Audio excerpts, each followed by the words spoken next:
right, let's talk some hoops because been a little while. Haven't made one of these videos in some time. I think actually since I guess the trade deadline. So that came and went.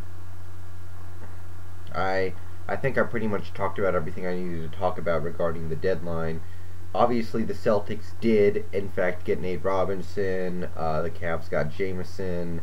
McGrady landed in New York, but I pretty much went over all that previously. So, let's talk about what I've seen since then. So, let's start in the Western Conference.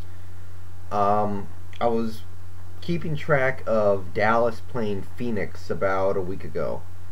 And I was tracking that game a little bit while I was doing other stuff because, I didn't feel like watching it. I could have, I think, but I didn't really feel like watching it. And Dallas went up by 19. Oh, they look great. They look awesome. And then Phoenix slowly started to cut in the lead. They hit some threes. They got some steals. They made some buckets. And it got down to like a 5-point game with like 6 minutes left. Big comeback. And my first inclination was the Mavs were done. They had gone ice cold. They didn't have anything left. They had already scored close to 100 points. So my first thought was that, oh, they're done. But then I was looking at the stats because, the Mavericks had scored close to 100 already, and I was thinking, they've already gotten a lot of points. Who's going to score? Who's going to save them? And then I realized Jason Terry hasn't done anything yet. And then Jason Terry caught fire and scored like 8 or 10 points in the last few minutes to put the game away. Why do I say that? It's interesting because the Mavericks had played a great game other than the few minutes during the comeback, had scored about 100 points, and Terry hadn't done anything yet. That was allowed to happen because of Caron Butler and Brandon Haywood producing more than the players that they replaced. Because they added extra weapons, like Caron Butler. Even though Butler didn't play that much in that game and do that much, he still did play. And Haywood, it allowed Jason Terry to not contribute for the first 40 minutes and then catch fire at the end to save the day for the Mavs. Now they are dangerous. And that is exactly why. I was looking at the roster trying to figure out where they're going to get that spark from, because before this trade, that spark, if Dirk had already scored his points and Terry had already scored his points, it would have been hard to find. You can't depend on guys like Josh Howard and Jason Kidd and Shawn Marion to save you with 10 points in a 4-minute span. It just doesn't happen ordinarily.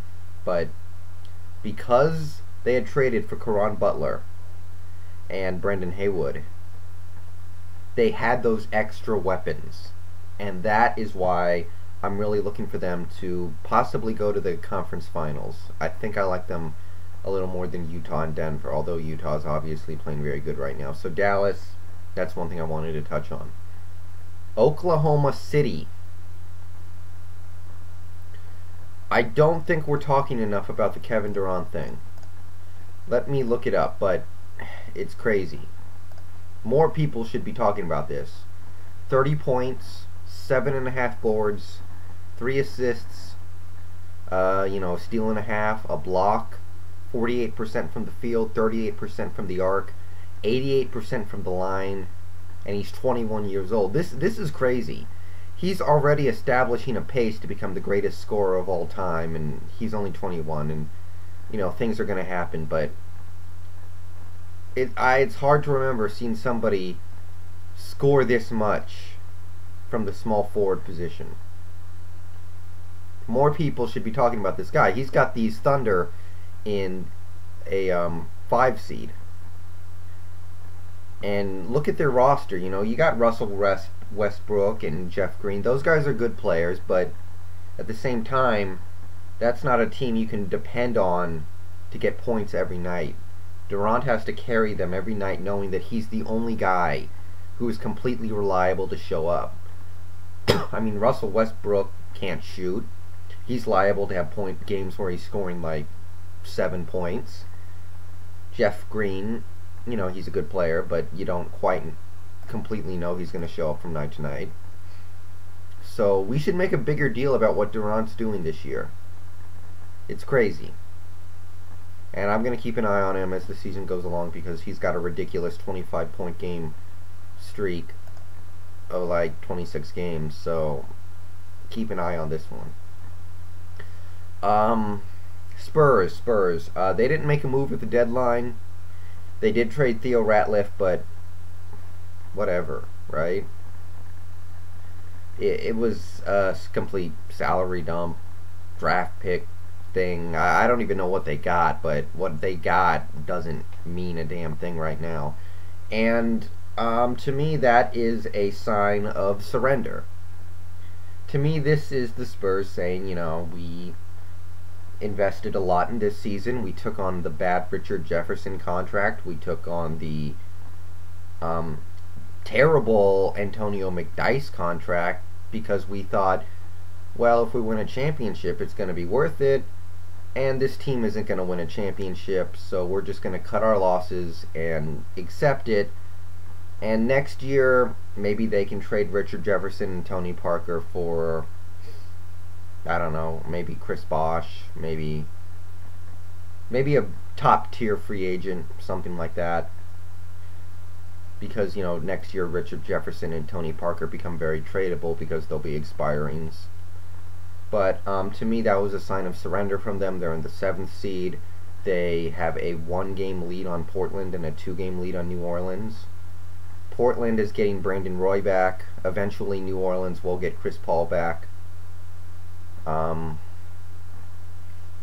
Antonio is not really getting anybody back. I mean, they're players, they're playing. They're not always 100% healthy. I mean, I think Tony Parker's out for a couple games, but it's not like some big savior is going to come along for them, like Brandon Roy could be for Portland, or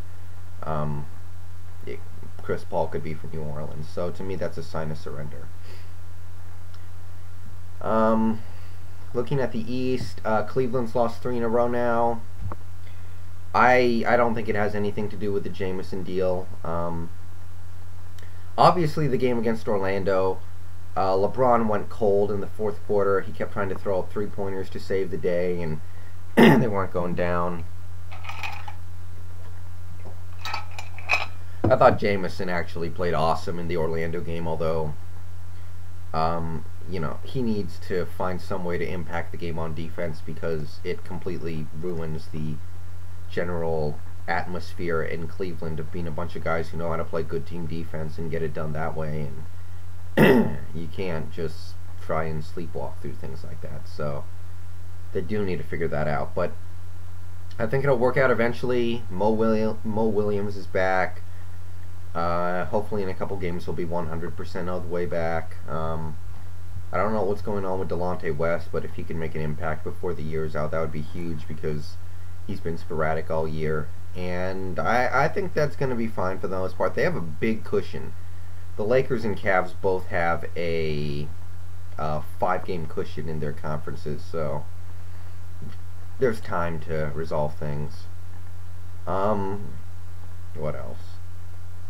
Oh, I actually saw most of Boston's West game road trip. I saw them play LA, Portland, and Denver, and I was actually impressed by Kevin Garnett. I do not like the guy at all, and I think he is washed up beyond all question, but he was hitting his jumpers against Portland and LA and, you know, even Denver a little bit. He's not playing nearly as well as he did even 2 years ago, but I was impressed by his ability to put an impact on the game with blocking shots and playing defense and hitting his 20-foot jumpers. It wasn't all bad. I have to admit I was surprised.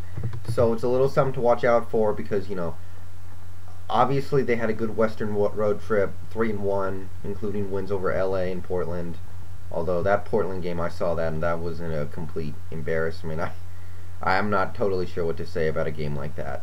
But either way, they got Nate Robinson now, so that's a backup guard. They basically swapped Nate Robinson for Eddie House, and Nate Robinson, not quite the shooter Eddie House is, but he's better at most everything else, so fair trade. And it gives them a true backup point guard, although Nate Robinson is more of a 0 guard than a 1 guard, but I'd put him as a point guard before Eddie House. What else are we looking at? Miami. I want to say that team depresses the hell out of me. That team makes me sad. I watch them, and Dwayne Wade, one of the top 3 players in the league.